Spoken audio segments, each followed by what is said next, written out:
el tema, ¿no? Porque está en la línea Javier Vallerriestra. Él es jurista, constitucionalista, ha sido primer ministro, ha sido parlamentario también, ha trabajado, es decir, en los tres poderes del Estado, una persona autorizada para opinar sobre este asunto. Doctor Vallerriestra, muy buenas tardes. Buenas tardes.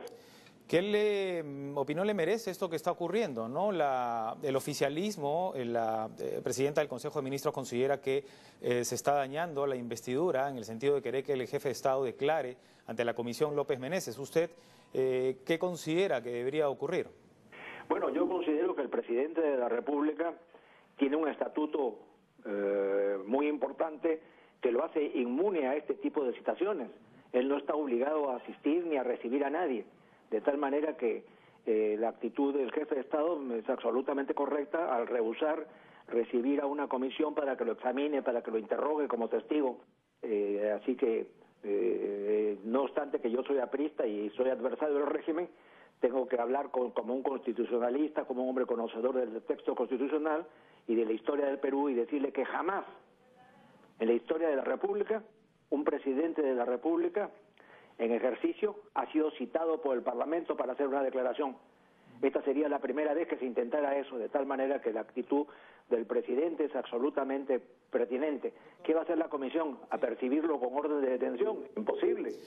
Imposible. Doctor, ¿qué dice concretamente la Constitución al respecto? La Constitución no se refiere a eso, pero señala pues que el estatuto del presidente de la República, que es inmune, inviolable, y no hay un texto expreso, pero sí se deduce del sistema constitucional, de la arquitectura de los artículos, que el presidente no puede ser trajinado porque es el jefe del Estado que personifica a la nación, de tal manera que una comisión parlamentaria que está muy por debajo jerárquicamente del jefe de Estado no se puede atrever a citarlo. ¿Podría el presidente de la República comparecer ante un parlamento como citado si es que hubiera un antejuicio, si es que hubiera un impeachment, en cuya virtud el presidente sí tendría que ir? Aquí nadie lo está citando como testigo ni como enjuiciado, de tal manera que él, en defensa de la dignidad y de la prestancia y de la jerarquía de la jefatura de Estado, ha hecho bien en decir que no acepta esa postura. Ahora, retrocediendo bien, lo decía usted, él, digamos, en su calidad supuestamente de testigo, pero peor aún, ¿no? Si ni siquiera fue involucrado en este hecho, no podía hacerlo tampoco. Así es. Así que realmente para un asunto nimio, provinciano, intrascendente, el jefe de Estado se le está trajinando, manoseando, y él ha hecho bien en rechazar eso. Y que conste, y repito, yo no soy gobernista ni soy partidario de Ollanta Humala, no obstante que fui su abogado hace 12 años, yo soy aprista y por lo tanto no estoy vinculado a ninguna posición del gobierno. Declaro esto porque es mi convicción. La actitud parlamentaria es absolutamente impertinente, improcedente y hasta inconstitucional. Doctor Vallerriestra, y en ese sentido, ¿usted ve intenciones políticas de querer afectar la imagen del presidente Humala? ¿Cómo? Repítame que no se oye bien. Le pregunto nuevamente, le consultaba si usted ve algunos ánimos, digamos, de afectar la imagen del presidente Ollanta Humala, es decir, politizar este tema. Que se quiere explotar políticamente el tema. Que los que están en el Parlamento, ¿qué podrían hacer ante el rechazo de la posición del presidente? Tratar de responsabilizar al primer ministro como responsable de los actos del jefe de Estado. Sería citado en el Parlamento y él explicaría que el presidente está pues en una situación en la que no está obligado a concurrir y que eso depende de su voluntad. Entonces, podríamos llegar al extremo utópico, insisto, de que dada esa actitud censurasen al primer ministro y pudiera caer hasta un gabinete, pero eso sería pues un descalabro, una cosa demencial, de tal manera que esto va a quedar ahí. El presidente rechaza asistir y nadie lo puede llevar. Cuando, por ejemplo, si a usted o a mí nos quieren citar en el Parlamento, tenemos que ir, y si no vamos nos llevan conducidos por la fuerza pública. Correcto. Pero eso se va a hacer con el presidente de la República, ha decidido no asistir, entonces se le manda un oficio a las autoridades policiales para que lo conduzcan de grado fuerza. Esa es una utopía, de tal manera que si no puede ser apercibido para concurrir, él lógicamente ha rechazado la situación y hace bien en hacerlo porque su criterio y su razón es que no tiene por qué asistir. Se entiende, ¿no? Se entiende definitivamente que y no está contemplado en la Constitución, pero es una interpretación del Estatuto Presidencial. Sin embargo, existe un vacío en el sentido de poder iniciar algún tipo de acción legal en ese sentido? Quiero decir, ¿del Ejecutivo o del Presidente de la República ante la insistencia, o todo simplemente tiene que quedar...? El Presidente de la República simplemente toma una actitud pasiva, rechaza asistir.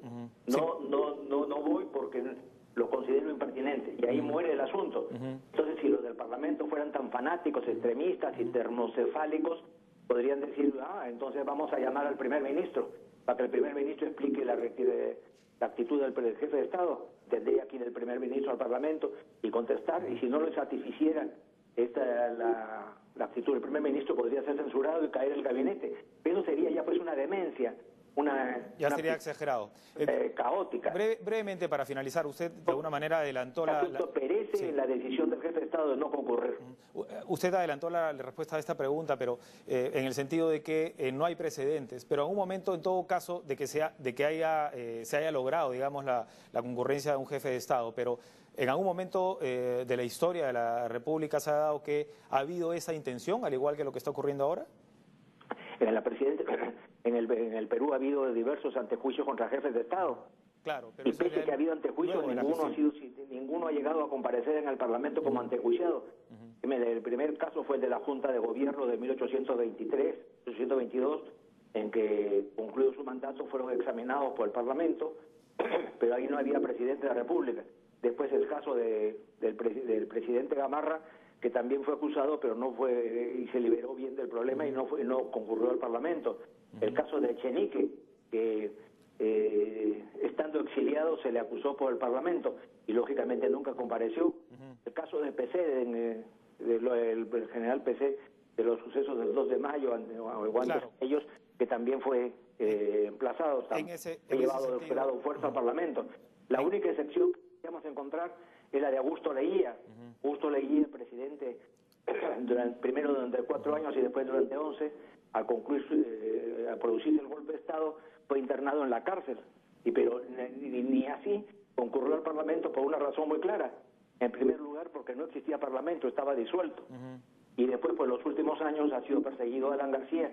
Alan García, con toda razón, se puso en autoexilio y no pudieron hacerle nada y jamás compareció ante el Parlamento. Correcto, entonces en ese sentido... Está persiguiendo ahora y no se ha llegado a citarlo en el Parlamento porque las circunstancias procesales no lo permiten. Correcto.